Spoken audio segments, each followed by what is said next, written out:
ओम साईं राम। बाबा की कृपा से हम अध्याय 20 तक पहुंच गए। उपनिषदों में भटक रहे, खोजत थे समाधान, साईं कृपा से मिल गया भक्त को सच्चा ज्ञान। अध्याय 20 प्रारंभ। श्री काका साहेब की नौकरानी द्वारा श्री दास गणों की समस्या का विलक्षण समाधान, अद्वितीय शिक्षा पद्धति और ईशोपनिषद की शिक्षा का श्रवण करेंगे। श्री काका साहेब की नौकरानी द्वारा श्री दास गणों की समस्या किस प्रकार हल हुई, इसका वर्णन हेमाड़ पंत ने इस अध्याय में किया है। प्रारंभ। श्री साईं मूलतः निराकार थे, परंतु भक्तों के प्रेमवश ही वे साकार रूप में प्रकट हुए। माया रूपी अभिनेत्री की सहायता से इस विश्व की बृहत नाट्यशाला में उन्होंने एक महान अभिनेता के सदृश अभिनय किया। आओ श्री साईं बाबा का ध्यान व स्मरण करें और फिर शिरडी चलकर ध्यान पूर्वक मध्याह्न की आरती के पश्चात का कार्यक्रम देखें। जब आरती समाप्त हो गई तब श्री साईं बाबा ने मस्जिद से बाहर आकर एक किनारे खड़े होकर बड़ी करुणा तथा प्रेम के साथ भक्तों को उदी वितरण की। भक्तगण भी उनके समक्ष खड़े होकर उनकी ओर निहार कर चरण छूते और उदी वितरण का आनंद लेते थे। बाबा दोनों हाथों से भक्तों को उदी देते और अपने हाथ से उनके मस्तक पर उदी का टीका लगाते थे।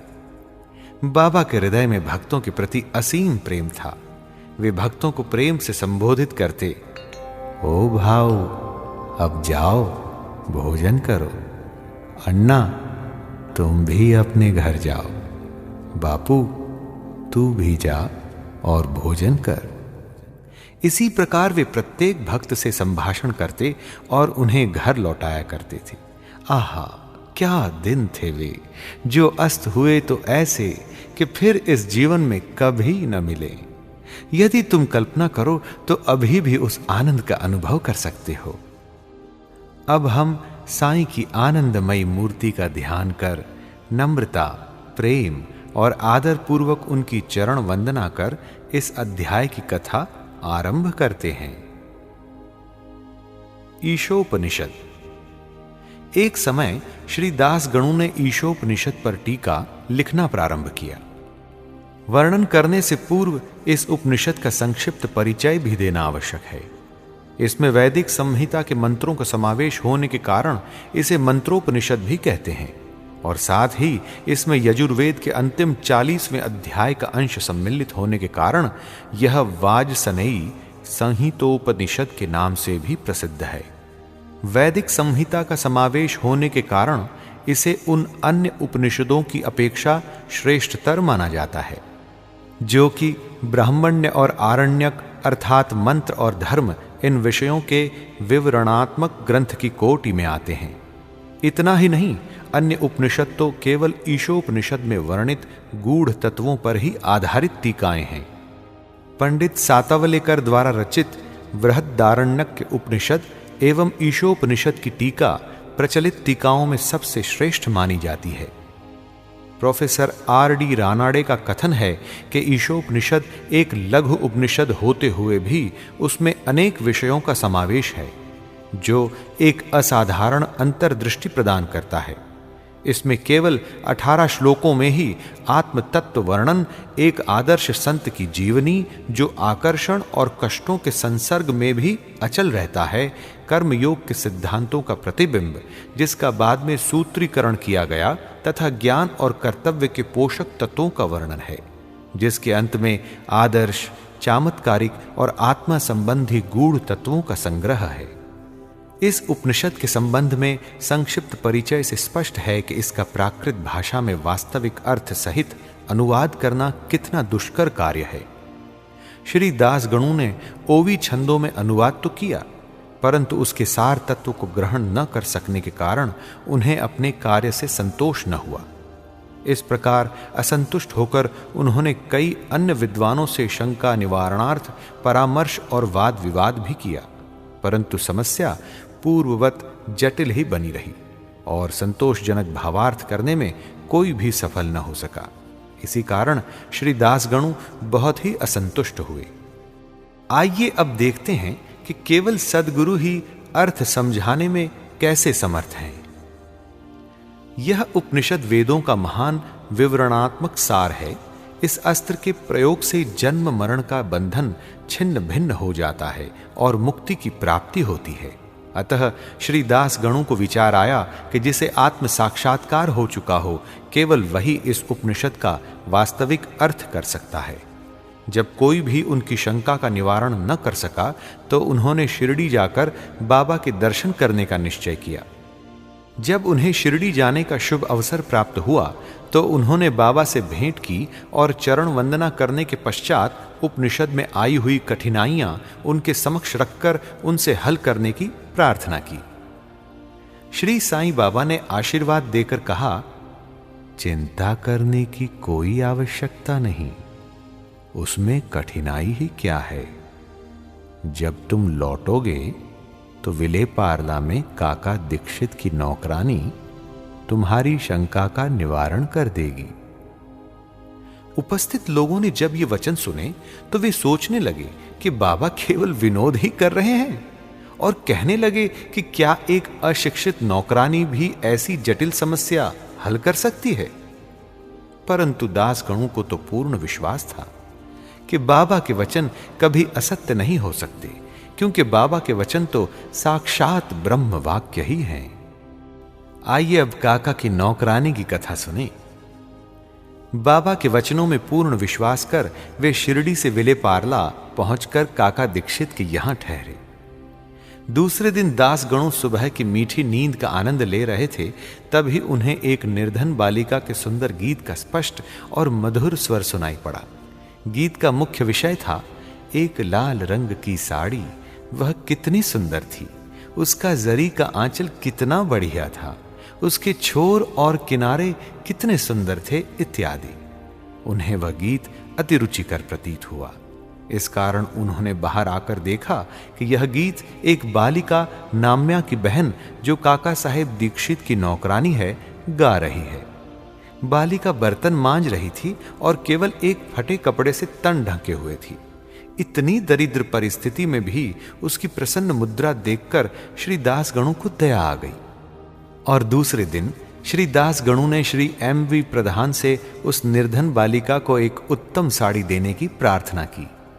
जब राव बहादुर एम.वी. प्रधान ने उस बालिका को एक धोती का जोड़ा दिया, तब एक क्षुधा पीड़ित व्यक्ति को जैसे भाग्यवश मधुर भोजन प्राप्त होने पर प्रसन्नता होती है, वैसी ही उसकी प्रसन्नता का पारावार न रहा। दूसरे दिन उसने नई साड़ी पहनी और अत्यंत हर्षित होकर नाचने कूदने लगी एवं अन्य बालिकाओं के साथ वह फुगड़ी खेलने में मग्न रही। अगले दिन उसने नई साड़ी संभालकर संदूक में रख दी और पूर्ववत फटे पुराने कपड़े पहनकर आई, फिर भी पिछले दिन के समान ही प्रसन्न दिखाई दी। यह देखकर दासगणों की दया आश्चर्य में परिणत हो गई। उनकी ऐसी धारणा थी कि निर्धन होने के कारण ही उसे फटे कपड़े पहनने पड़ते हैं, परंतु अब तो उसके पास नई साड़ी थी जिसे उसने संभाल कर रख लिया और फटे कपड़े पहनकर भी उसी गर्व और आनंद का अनुभव करती रही। उसके मुख पर दुख या निराशा का कोई निशान भी नहीं रहा। इस प्रकार उन्हें अनुभव हुआ कि दुख और सुख का अनुभव केवल मानसिक स्थिति पर निर्भर है।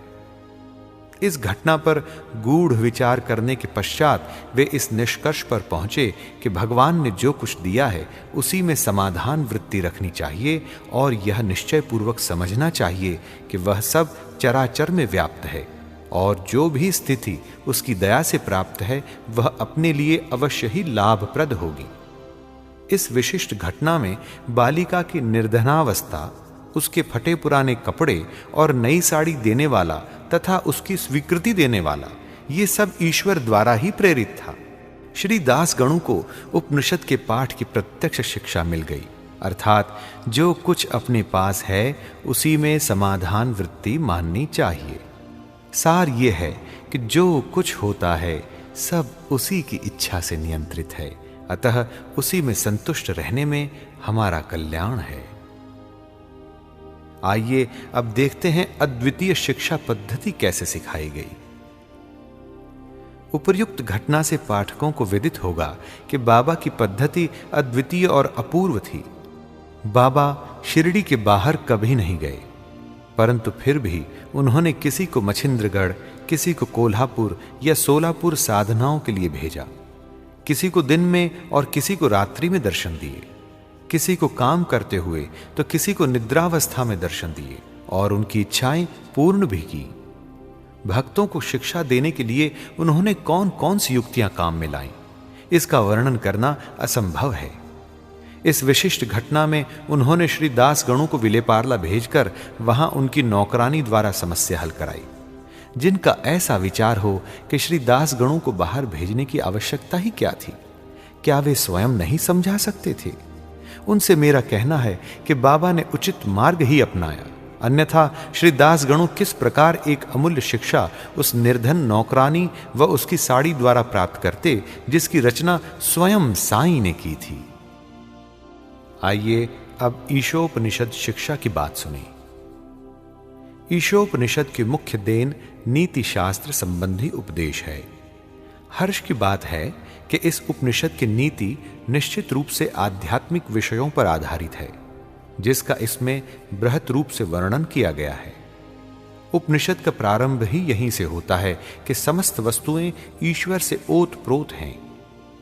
यह आत्म विषयक स्थिति का भी एक उपसिद्धांत है, और जो नीति संबंधी उपदेश उससे ग्रहण करने योग्य हैं वो ये है कि जो कुछ ईश कृपा से प्राप्त है उसमें ही आनंद मानना चाहिए और दृढ़ भावना रखनी चाहिए कि ईश्वर ही सर्वशक्तिमान है और इसलिए जो कुछ उसने दिया है वही हमारे लिए उपयुक्त है। यह भी उसमें प्राकृतिक रूप से वर्णित है कि पराये धन की तृष्णा की प्रवृत्ति को रोकना चाहिए। सारांश ये है कि अपने पास जो कुछ है उसी में संतुष्ट रहना, क्योंकि यही ईश्वर की इच्छा है।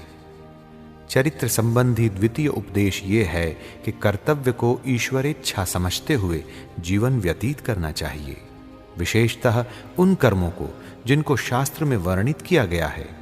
इस विषय में उपनिषद का कहना है कि आलस्य से आत्मा का पतन हो जाता है और इस प्रकार निरपेक्ष कर्म करते हुए जीवन व्यतीत करने वाला ही अकर्मण्यता के आदर्श को प्राप्त कर सकता है। अंत में कहा कि जो सब प्राणियों को अपना ही आत्मस्वरूप समझता है तथा जिसे समस्त प्राणी और पदार्थ आत्मस्वरूप हो चुके हैं, उसे मोह कैसे उत्पन्न हो सकता है? अरे ऐसे व्यक्ति को दुख का कोई कारण हो ही नहीं सकता। सर्वभूतों में आत्मदर्शन न कर सकने के कारण भिन्न भिन्न प्रकार के शोक, मोह और दुखों की वृद्धि होती है। जिसके लिए सब वस्तुएं आत्मस्वरूप बन गई हों, वह अन्य सामान्य मनुष्यों का छिद्रान्वेषण क्यों करे? बिना मोह आसक्ति के जग में करो निवास, सुख दुख लगता है समान जिन्हें साईं पर विश्वास। श्री सद्गुरु साईनाथार्पणमस्तु। शुभम भवतु। अध्याय 20 संपूर्णम।